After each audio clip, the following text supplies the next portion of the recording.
മിണ്ടാപ്രാണിയായിട്ടുള്ള ഒരു നായയുടെ വായിൽ നിറയെ അമ്പ് എഴുതി തറച്ച ഏകലവ്യനോട് ഗുരു ദ്രോണാചാര്യർ ഇതിലേറെ എന്താണ് ചെയ്യേണ്ടിയിരുന്നത്? ഏകലവ്യനെ വിളിച്ച് ആലിംഗനം ചെയ്ത് നീ ഈ ലോകത്തെ ഏറ്റവും വലിയ വില്ലാളി വീരനാകും എന്ന് അനുഗ്രഹിക്കുകയായിരുന്നോ വേണ്ടത്?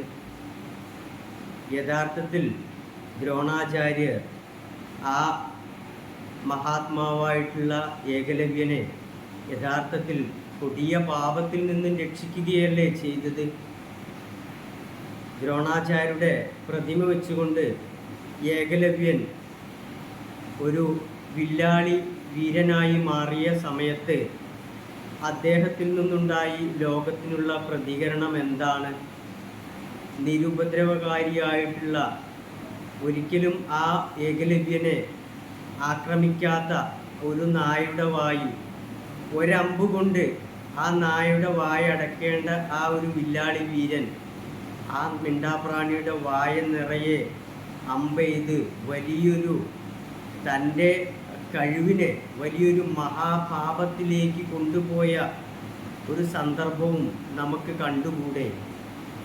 ഈ ഒരു അപകടാവസ്ഥയെ അല്ലേ യഥാർത്ഥത്തിൽ ദ്രോണാചാര്യര് അദ്ദേഹത്തിൻ്റെ ആ കഴിവിനെ വീണ്ടെടുത്തുകൊണ്ട് അദ്ദേഹത്തിൻ്റെ സമർപ്പണത്തെ ലോകത്തെ മുന്നിൽ ആവിഷ്കരിച്ചത്?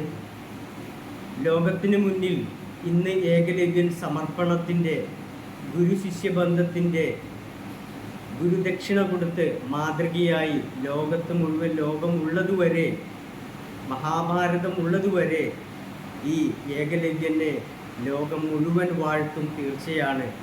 പക്ഷേ നേരെ മരിച്ചായിരുന്നെങ്കിലോ ആ അദ്ദേഹത്തിൻ്റെ ആ കഴിവിനെ, ആ തള്ളവിരലിനെ ആ ദ്രോണാചാര്യർ ഗുരുദക്ഷിണയായി സ്വീകരിച്ചിട്ടില്ലായിരുന്നെങ്കിൽ എന്തായിരുന്നേനെ ലോകത്തിൻ്റെ അവസ്ഥ? ഇന്ന് നമുക്കറിയാമല്ലോ, ഒരു വ്യക്തിയെ, ഒരു ഭീകരനെ കൊല്ലാൻ വേണ്ടി ഒരു രാജ്യം മുഴുവൻ ചുട്ടുചാമ്പലാക്കുന്ന അത്ര തരത്തിലുള്ള ആയുധവിദ്യയല്ലേ ഇന്ന് ലോകത്ത് നടന്നുകൊണ്ടിരിക്കുന്നത്. അപ്പം ആ ഒരു സന്ദർഭത്തെ പിൽക്കാലത്ത് ഭഗവാൻ കൃഷ്ണൻ പോലും പറഞ്ഞിരുന്നു, ഏകലവ്യൻ ആ മഹാഭാരതത്തെ യുദ്ധത്തിൽ ഉണ്ടായിരുന്നുവെങ്കിൽ ഈ മഹാഭാരതത്തിൻ്റെ ചരിത്രത്തിൻ്റെ ഗതി തന്നെ മാറിയേനെ. കാരണം തനിക്ക് കിട്ടിയ അറിവ് ശരിയായി ഉപയോഗിക്കാൻ പറ്റാതെ അതൊരു മഹാപാപത്തിലേക്ക് നയിക്കുമായിരുന്നു.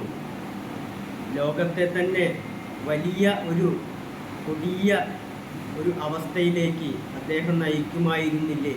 കാരണം ഇവിടെ ഒരു ആചാര്യൻ്റെ ശിക്ഷണമില്ലാതെ, ശരിയായ ഡയറക്ഷൻ ഇല്ലാതെ ഒരു വ്യക്തി ഇതുപോലെ ആയി മാറിയാൽ ലോകത്തിന് ഭീഷണിയാവുമെന്ന് കണ്ടുകൊണ്ടല്ലേ യഥാർത്ഥത്തിൽ ദ്രോണാചാര്യർ അദ്ദേഹത്തിൻ്റെ ആ ഒരു തള്ളവിരൽ വാങ്ങിക്കൊണ്ട് അദ്ദേഹത്തെ അനുഗ്രഹിച്ചത്? യഥാർത്ഥത്തിൽ അദ്ദേഹത്തെ പാപത്തിൽ നിന്നും രക്ഷിക്കുകയല്ലേ ചെയ്തത്?